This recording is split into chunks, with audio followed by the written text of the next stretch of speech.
Pegiat Pemdes Rancaikek Kulon, gelar kegiatan Musdes terkait kepemilikan tanah Carik seluas kurang lebih 15 hektar, Senin tanggal 3 April tahun 2023. Kegiatan Musdes dibuka oleh Kepala Desa Rancaikek Kulon, berlangsung di Gedung Pertemuan Desa Rancaikek Kulon. Pada kegiatan tersebut dihadiri Enang Sodikin Kepala Desa Rancaikek Kulon, Ketua RW Sedesa Rancaikek Kulon, Ketua LPMD beserta anggota Puskesos, Tony Suarsa Ketua BP Rancaikek Kulon, memaparkan terkait perjuangan tanah Carik yang akhir-akhir ini menjadi perbincangan hangat dengan adanya segelintir orang yang mengklaim kepemilikan tanah Carik milik Desa Rancaikek Kulon. Langkah pertama dengan berangkat ke kantor Kementerian Agraria dan Tata Ruang Badan Pertanahan Nasional Jakarta, guna mengajukan permohonan perlindungan hukum terkait tanah Carik yang diklaim segelintir orang yang mengakui kepemilikan tanah Carik tersebut. Adapun keberadaan tanah Carik milik pemerintah Desa Rancaikek Kulon memiliki luas kurang lebih 15 hektar, berlokasi di wilayah Tegal Sumedang dan Sukamanah Rancaikek, Kecamatan Rancaikek, Kabupaten Bandung. Sebagai tindak lanjut dari pengajuan yang dilayangkan pada hari Rabu, tanggal 22 November tahun 2022, sudah diproses secara administrasi serta telah memenuhi persyaratan sesuai prosedur yang berlaku. Kepemilikan tanah Carik seluas 15 hektar, berdasarkan Permendagri Nomor 4 Tahun 2007. Menurut Pasal 1 Angka 10 Permendagri 4/2007, menjadi bukti kepemilikan pemerintah Desa Rancaikek Kulon yang sah menurut hukum. Dalam pengelolaan tanah Carik tersebut, yang berupa sawah, pemerintah Desa Rancaikek Kulon memperdayakannya dengan ditanami padi, adapun hasilnya dipergunakan untuk biaya operasional perangkat dalam pengelolaan dan pelayanan bagi masyarakat Desa Rancaikek Kulon. Dasar hukum yang mengatur terkait dengan tanah Carik berpegangan kepada Permendagri Nomor 4 Tahun 2007. Menurut Pasal 1 Angka 10 Permendagri 4/2007, dijelaskan bahwa tanah desa adalah barang milik desa berupa tanah bengkok, kuburan, dan titisara. Tanah bengkok pun dinilai merupakan tanah yang dimiliki oleh desa yang menjadi kekayaan desa. Dalam Pasal 6 Permendagri juga menekankan bahwa kekayaan desa dikelola oleh pemerintah desa dan dimanfaatkan sepenuhnya untuk kepentingan penyelenggaraan pemerintahan, pembangunan dan pelayanan masyarakat desa.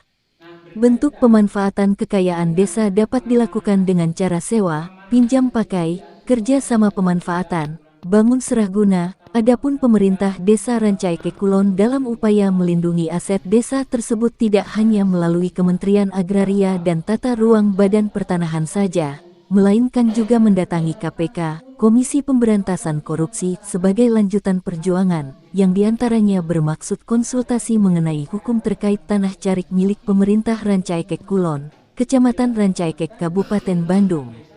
Terkait tanah Carik milik Desa Rancaikek Kulon yang akan dilewati Tol Getaci, hasil kompensasi kedepannya Pemdes Rancaikek Kulon berencana akan mengalokasikan untuk kepentingan warga masyarakat Rancaikek Kulon, berupa pembangunan fasilitas umum diantaranya, pusat layanan masyarakat Desa Rancaikek Kulon, sarana olahraga dan tempat pelayanan kesehatan serta pembangunan pengolahan sampah terpadu.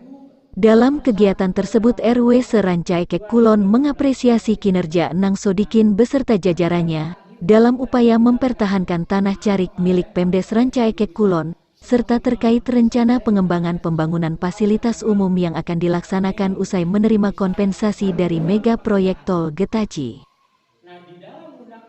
Usai kegiatan berlangsung dalam kesempatan tersebut Tony Suarsa memaparkan terkait pilkades serentak yang rencananya akan dilaksanakan bulan November tahun 2023, namun hingga saat ini belum memperoleh kepastian terkait belum rampungnya peraturan Bupati mengenai pelaksanaan pilkades tersebut. Upaya dilakukan Tony Suarsa selaku BPD dengan mengajukan surat kepada pemerintah Kecamatan Rancaikek, dan setelahnya upaya untuk meyakinkan terkait perbub tim Pemdes Rancaikek Kulon bersama dua desa lainnya, yaitu Desa Nanjung Mekar dan Desa Sangiang dengan mendatangi kantor DPRD Kabupaten Bandung, guna bertemu pejabat terkait dengan mengadakan audensi dengan Komisi A DPRD Kabupaten Bandung.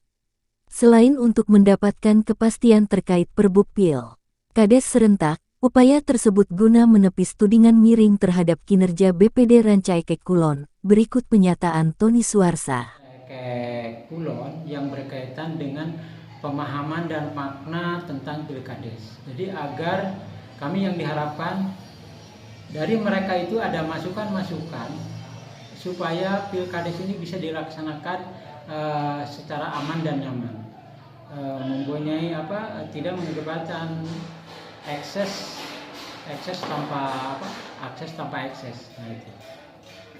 Nah, pertama kami itu pada tanggal 28 Desember 2022 kami itu dari 3 desa BPD dari 3 desa mengajukan permohonan audiensi berkaitan dengan Pilkades.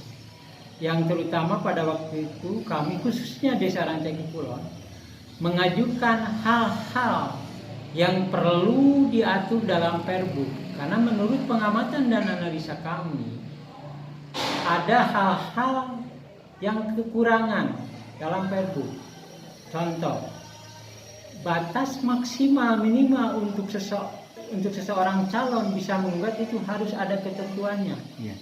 Apakah 2% atau 3 atau karena kalau kita mengacu ke undang-undang Pilpres bahwa calon presiden yang kalah itu baru bisa menggugat apabila ada selisih 2%. Nah, jadi di kita juga harus ada aturan seperti itu. Jangan sampai terjadi selisih angka 1, beda 1, terjadilah PSU pemilihan suara ulang. Yang memang pada waktu itu belum ada aturan regulasinya, sehingga di negara kita di Indonesia baru pertama kali desa kami yang melakukan PSU. Namun alhamdulillah berkat dorongan dan kerjasama semua pihak bisa terlaksana dengan aman dan nyaman. Nah, kembali lagi ke upaya dan BPD mengenai Pilkades. Yaitu pada waktu itu kami juga sudah mendatangi meminta audiensi kepada Komisi DPRD Komisi A berkaitan dengan Pilkades. Nah, pada waktu itu yang dihadirkan yaitu mengenai dari DPMD yaitu tentang bidang pemerintahan dan Biro Hukum. Nah, lalu di Komisi A ada 4 orang, Kang Cep Ana, Kang Riki, siapa lagi itu? Dery, Pak Dedi, itu ada 5 orang. Siapa lagi? Nah, pada waktu kami menerima penjelasan, ada jawaban bahwa Perbuknya lagi digodok atau lagi masih dalam proses pembahasan, dan katanya Pilkades akan dilaksanakan setidak-tidaknya bulan Oktober, karena memang kalau ini tidak dilaksanakan bulan Oktober, karena sudah ada edaran dari Menteri Dalam Negeri bahwa apabila Pilkades itu tidak boleh lebih dari tanggal 1 November karena ada kaitan hajat nasional yaitu pemilu. Artinya sebelum bulan November itu Pilkades harus tuntas. Nah, kami juga sangat menyayangkan dan mengkhawatirkan apabila Pilkades ditunda atau diundur ke 2025. Karena itu akan terjadi permasalahan. Permasalahannya apa? Pertama, PJS-nya akan terlalu lama. Lalu ketika terjadi kekosongan sebuah kekuasaan atau kekosongan kepala desa kan belum ada regulasinya. Artinya pemerintah harus membuat regulasi tentang apakah mau ada perpanjangan jabatan atau bagaimana. Nah, kami sangat tidak setuju kalau ada perpanjangan jabatan. Kami mohon kepada para calon atau masyarakat, kami juga tetap akan melaksanakan dan berupaya semaksimal mungkin akan mempercepat supaya Pilkades ini cepat dilaksanakan. Yang jadi kendala dan hambatan yaitu Perbu, karena itulah dasar pijakan kami untuk melaksanakan Pilkades itu Perbu. Jadi kalau tidak ada Perbu kami tidak bisa melangkah apa-apa. Nah itu, jadi sekali lagi mohon kepada instansi terkait, kepada pemerintahan kabupaten, tolonglah segera Perbu ini ada agar kami itu ada mempunyai kepastian untuk bisa melaksanakan. Karena bukan desa kami saja yang menunggu, yaitu ada 22 desa yang akan menyelenggarakan Pilkades serentak. Mudah-mudahan sebentar lagi kita bisa melaksanakan PKDS itu di bulan Oktober, dan sehingga kita bisa mempunyai pemerintahan yang baru, seorang kepala desa yang baik, seorang kepala desa yang bisa lebih baik memperjuangkan harkat dan martabat warga masyarakat desa Bukan. Kami atas nama Ketua BPD Raja Desa Kulon cukup sekian, dan mengaturkan banyak terima kasih kepada semua elemen yang telah membantu dan mendorong kami sehingga kami tetap eksis dan berada serta bisa memperjuangkan seluruh kepentingan masyarakat. Amin ya rabbal alamin. Wassalamualaikum warahmatullahi wabarakatuh.